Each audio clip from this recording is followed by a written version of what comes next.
Updates at pinakahuling mga usapin sa mundo ng palakasan. Atin ang pakinggan dito sa Ang Pilipinas Ngayon. Hindi mapigilan si Jordan Adams buong laro kung saan ang American import ay trinangkohan ang San Miguel para sa 128-108 panalo laban sa kulang-kulang na tao ng Blackwater sa PBA Season 49 Governors Cup na ginanap sa Smart Araneta Coliseum. Nakapagtala si Adams ng 50 puntos kung saan nakatirada ito ng 6 sa 10 pagtatangka sa 3-point area. Bukod sa puntos, nakalikom din si Adams ng 11 rebounds, 4 assists at 3 steals para tulungan ng Beermen na panatiliin ang kanilang malinis na record sa 2-0 sa Group B. Bagsak naman ang bossing sa 0-3 kasunod ng pag-alis ng kanilang import na si Ricky Ledo. Ilan din sa mga local SMB players ang nakapagrehistro ng double-digit scoring sa pangungunan ni CJ Perez na nakapagtala ng 14 na puntos, 7 rebounds at 4 na assists, habang nag-ambag sina Junmar Fajardo ng 13 puntos, 12 puntos kay Jericho Cruz at tig 10 puntos kina Chris Rosales at Vic Manuel. Samantala, pinangunahan naman ni Troy Rosario ang bossing sa nagawa nitong 25 puntos at 6 na rebounds habang nagdagdag si Cedric Bearfield ng 16 na puntos. Gumawa din sina James Quecoteye at Jewel Ponferrada ng tig 11 puntos at 10 puntos kay Christian David. Updates at pinakahuling mga usapin sa mundo ng palakasan. Atin ang pakinggan dito sa Ang Pilipinas Ngayon. Kahit naputol ang kanyang paglalaro, nag-iwan ng marka si Russian spiker Marina Tushova sa kanyang unang paglalaro sa Premier Volleyball League o PVL. Dinala ni Kushova ang koponan ng Capital One sa pamamagitan ng kanyang lakas na gumawa ng puntos para dalhin ang Solar Spikers sa quarterfinals. Halimaw ang performance ni Tushova laban sa HD Spikers kung saan nakapagtala ito ng panibagong record sa PVL na may pinakamaraming nagawang puntos sa isang laro na 50. Subalit hindi pa rin ito sapat dahil natalo din sila sa loob ng 5 sets, 19-25, 34-36, 25-16, 25-22 at 12-15 sa larong ginanap sa Phil Oil Eco Oil Center sa San Juan.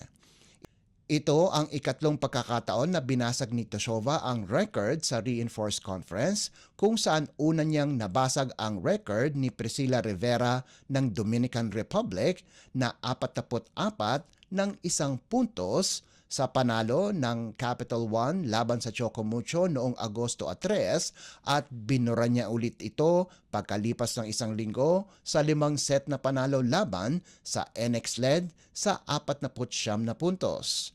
Laban sa HT Spikers, nakapagtala ang 6-foot hitter ng 47 attacks, 2 blocks at 1 service ace. Sahog pa ang 16 na excellent receptions at 12 excellent digs.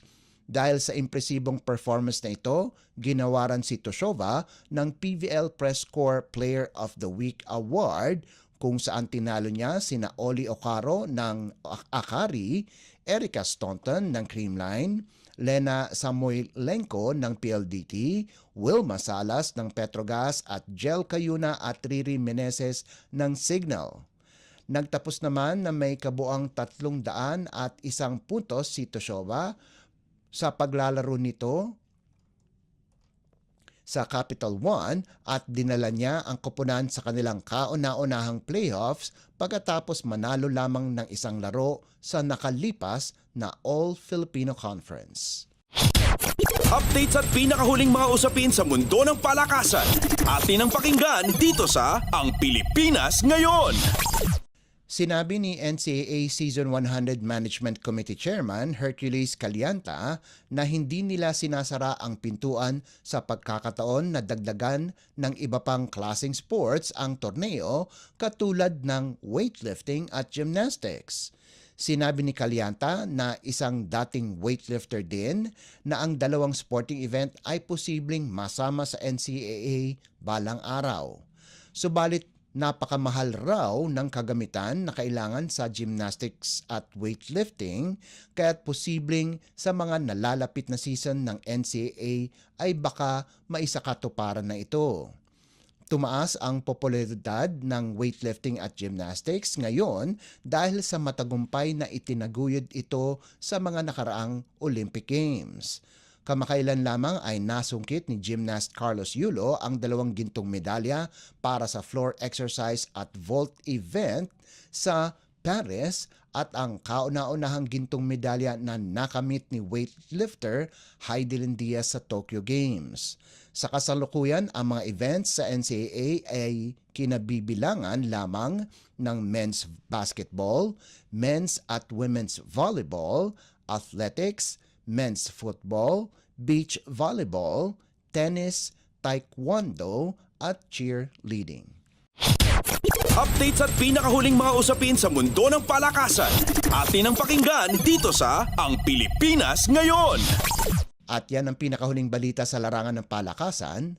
Para sa Radyo Pilipinas World Service, ito po si Leo Magpayo. Magandang araw. Updates at pinakahuling mga usapin sa mundo ng palakasan. Atin ang pakinggan dito sa Ang Pilipinas Ngayon.